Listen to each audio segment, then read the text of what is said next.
이런 약이 있습니다. 여러분 어떤 약인지 한번 맞춰보시기 바랍니다. 이 약을 먹으면 마음이 안정이 되고 우울한 감정을 다스릴 수 있고 교감신경이 활성화되고 분노, 긴장이 풀리고 또 스트레스를 감소시킨다고 합니다. 또 피부가 좋아지고요. 혈액순환이 좋아서 혈색이 좋아지고 소화가 잘 되고 암을 예방하기도 하고 암을 치료하기도 한다고 합니다. 이 약은 무엇일까요? 만근토치야. 네, 이 약은 바로 감사약이라고 합니다. 감사약. 탈무드는 이렇게 말하죠. 가장 지혜로운 사람은 배우는 사람이고 가장 강한 사람은 자신을 이기는 사람이며 가장 행복한 사람은 항상 감사하며 사는 사람이다. 감사가 이렇게 좋은 것인데 그것을 모르고 사는 시대가 오늘 우리의 시대가 아닌가 생각을 해봅니다. 최근에 119 응급구조대 통계를 보게 되었습니다. 그 통계를 보니까요. 긴급 출동해서 사람들을 병원으로 이송을 하고 사고 현장에 가서 사고 당한 사람들을 구해가지고 병원으로 이송을 할 때에 그중에 감사합니다라고 말하는 사람은 몇 명 정도였을까? 100명 중에 3명이었대요. 그러니까 3%. 그렇게 위급한 상황 가운데 구조해서 병원에 실어서 살렸더니 감사합니다를 안 한대요. 오히려 별것도 아닌 것을 트집을 잡습니다. 그리고 불평합니다. 늦게 왔니? 왜 빨리 치료를 안 해줬니? 당신들 때문에 오히려 트집을 잡는다는 거예요. 불평한다는 거예요. 이게 말세의 징조라고 성경은 기록을 하죠. 디모데후서 3장 1절부터 5절까지 말씀 기록되어 있죠. 같이 읽어보겠습니다. 내가 이것을 알라.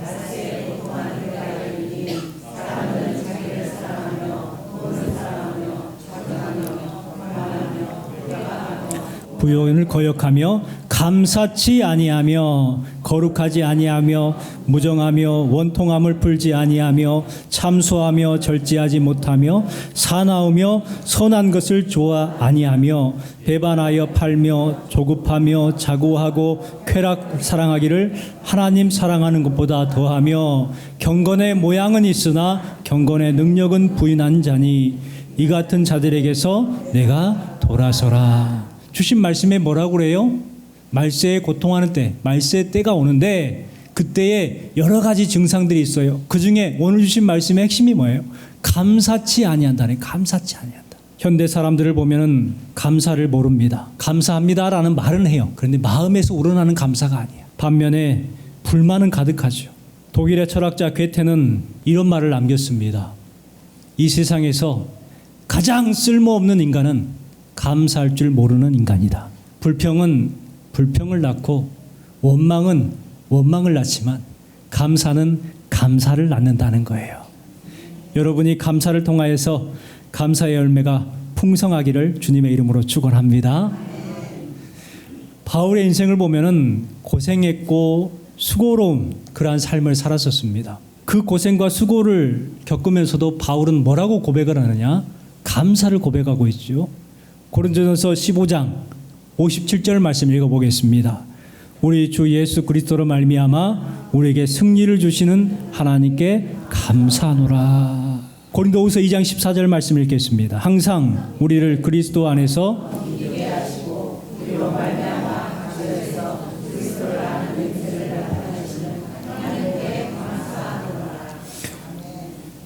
바울의 인생을 살펴보면 고생과 수고라고 말씀을 드렸습니다. 감사의 조건을 하나도 찾을 수가 없을 것 같아요. 그런데 바울은 뭐라고 그러냐?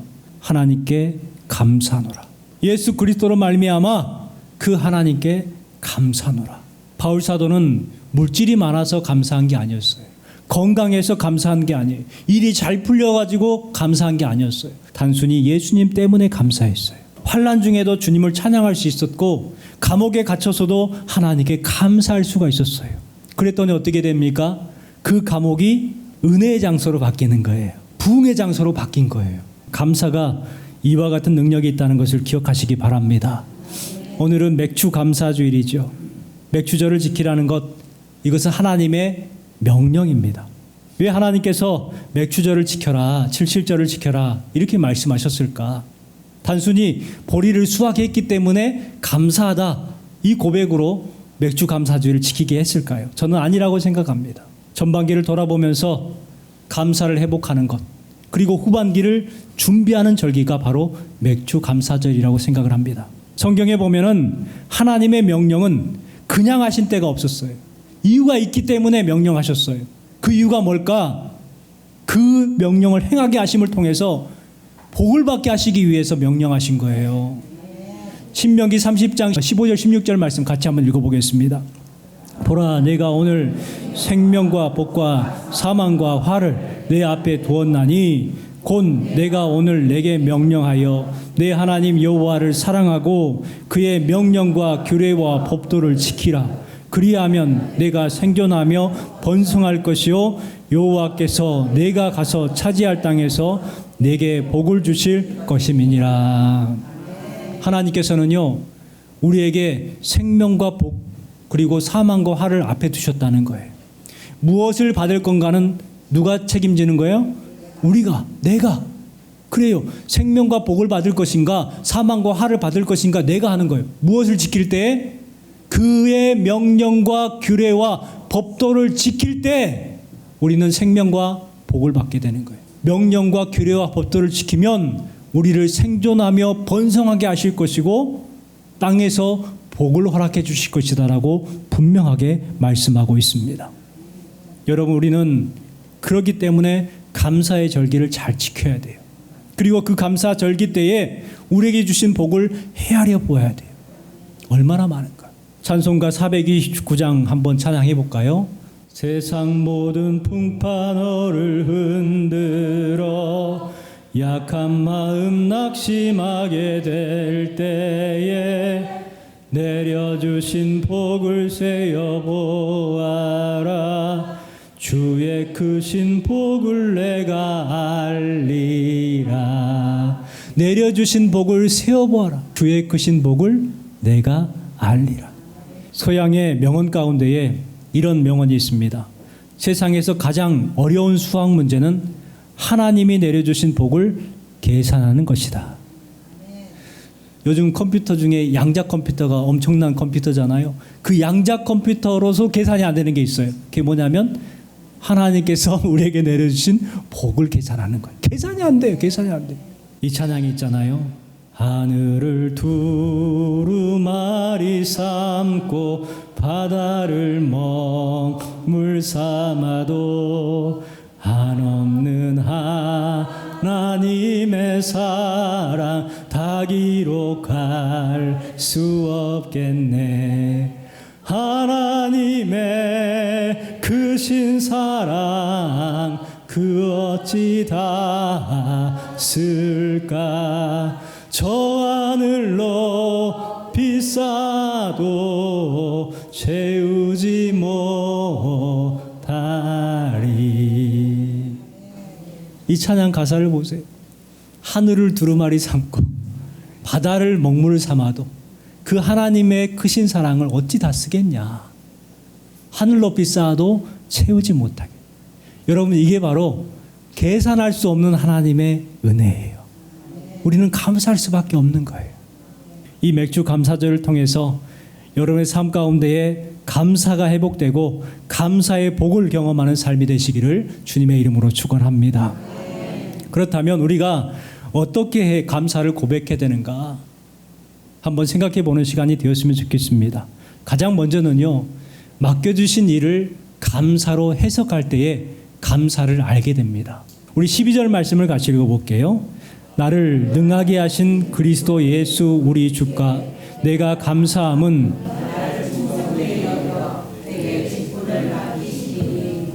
주신 말씀에 보니까 나를 능하게 하신 그리스도 예수 우리 주께 내가 감사한다. 그리고 나를 충성되이 여겨 내게 직분을 맡기셨다. 이렇게 고백을 하고 있죠. 자신에게 맡겨주신 그 직분이 너무너무 감사한 거예요. 그리고 그 직분을 능하게 하신 주님, 그 능하게 하신 주님께 감사하고 있는 거예요.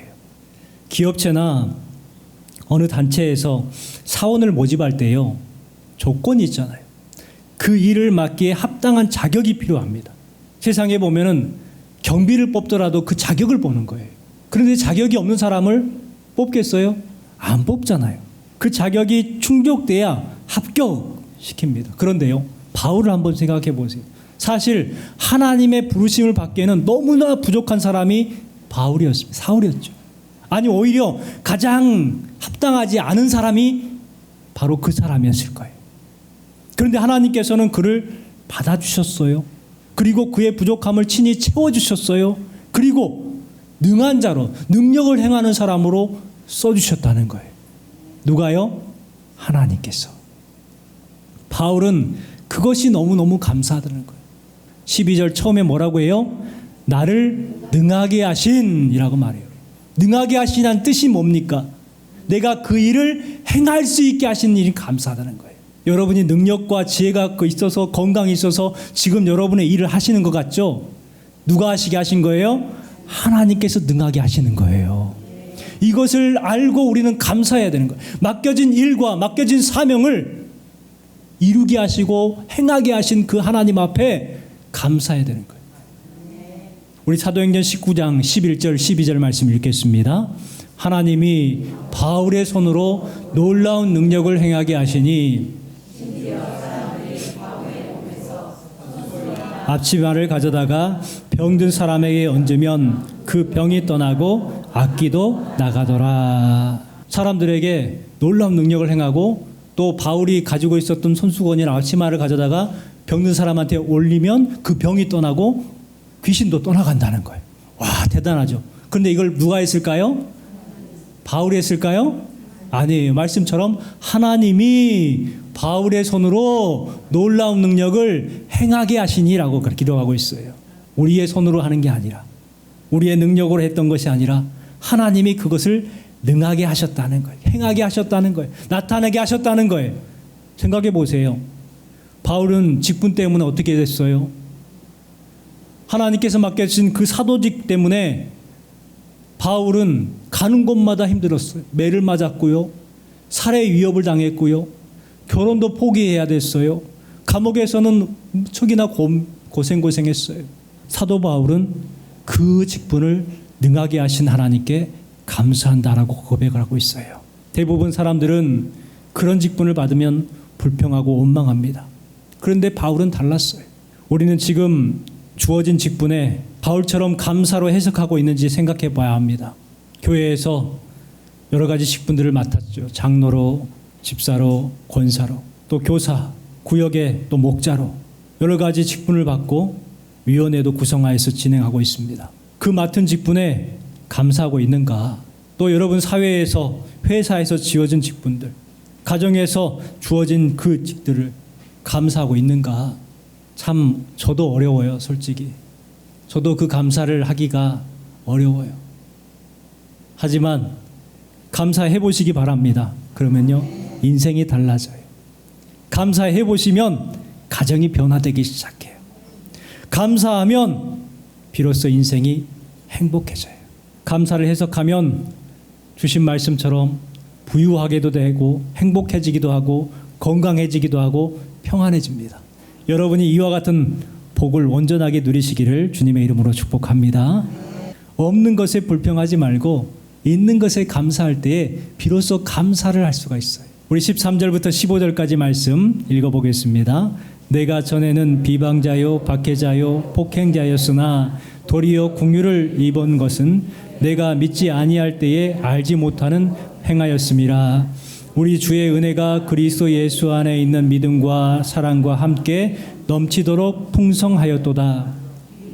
모든 사람이 받을 만한 이 말이요, 그리스도 예수께서 죄인을 구원하시려고 세상에 임하셨다 하였도다. 죄인 중에 내가 개순이라. 디모데 전후서는 바울 사도가 쓴 책입니다. 그때 바울은 몹시 힘든 상태에 있었어요. 늙었고 병들었고 로마 감옥에 갇혀 있었습니다. 바울과 함께 했던 사람들이 하나 둘씩 떠나기 시작했습니다.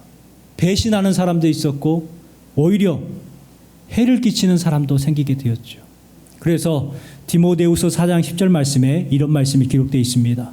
데마는 이 세상을 사랑하여 나를 버리고 데살로니가로 갔고 그레스게는 갈라디아로, 디도는 달마디아로 갔도다. 다 떠나는 거예요. 진짜 도움이 필요할 때가 이때인데 다 떠나는 거예요. 몸도 성하지 않아요. 가족이 있는 것도 아니고 노후가 보장된 것도 아니에요. 그런데 그 과정 가운데, 그 상황 가운데에 바울은 뭐 하고 있어요? 14절 말씀 하반절에 보니까 넘치도록 풍성하였도다. 여러분, 없는 것 투성이인데 뭐가 그렇게 넘쳐서 풍성하다 이렇게 말했을까요? 바울 사도는 없는 것을 찾은 것이 아니라 현재 있는 것에 감사하고 있다는 것을 알 수가 있습니다. 자신을 구원해 주신 그 예수님, 죄인 중에 괴수인 나를 긍휼히 여겨 주신 그 예수님, 은혜를 주신 그 예수님 때문에 감사한다는 거예요. 이런 감사가 절대 감사입니다. 우리는 조건부 감사를 하려고 해요. 뭐가 주어졌거나 이루어졌으니까 감사한다, 이런 것을 생각을 하거든요. 그런데 바울 사도는 절대 감사했어요. 나를 구원해 주신 것 감사한다.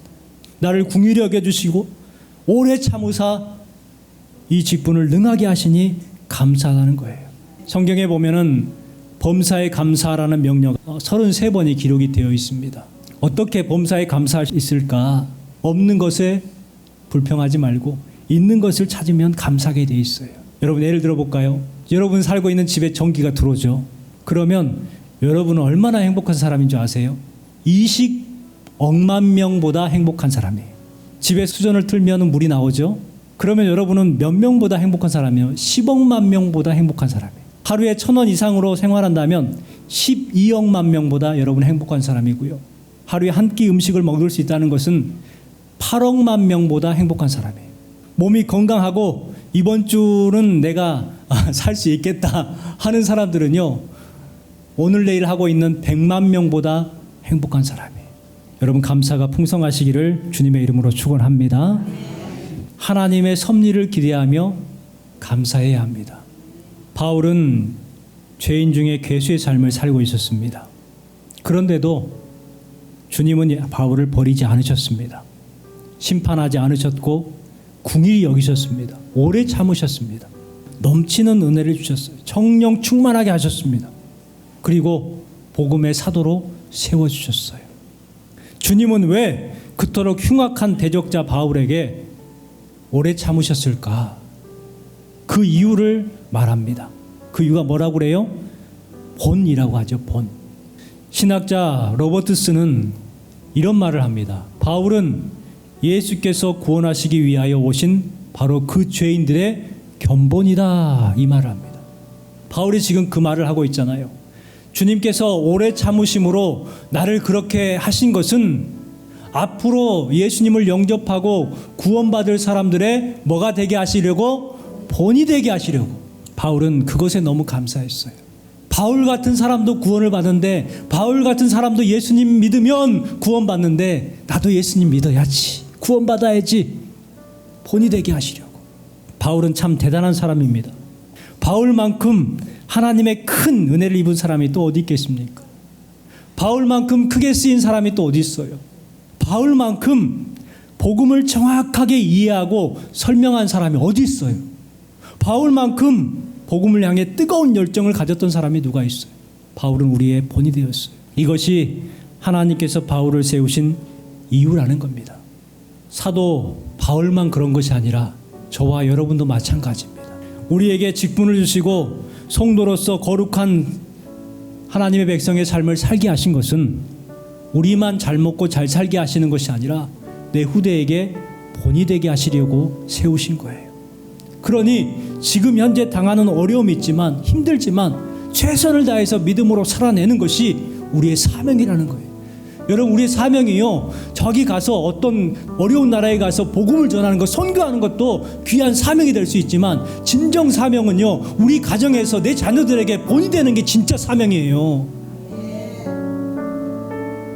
믿음의 본이 되기 위해서 우리는 어떻게 해야 될까요? 맡겨주신 일을 감사로 해석해야 합니다. 없는 것에 불평하지 말고 있는 것에 감사를 해야 합니다. 그리고 앞으로 이루실 하나님의 섭리를 기대하면서 감사해야 합니다. 그러면 우리는 감사를 회복할 수 있어요. 여러분, 오직 감사와 찬양과 영광을 돌리는 귀한 삶을 통해서 감사의 복을 누리시기를 주님의 이름으로 축원합니다. 네, 기도하겠습니다.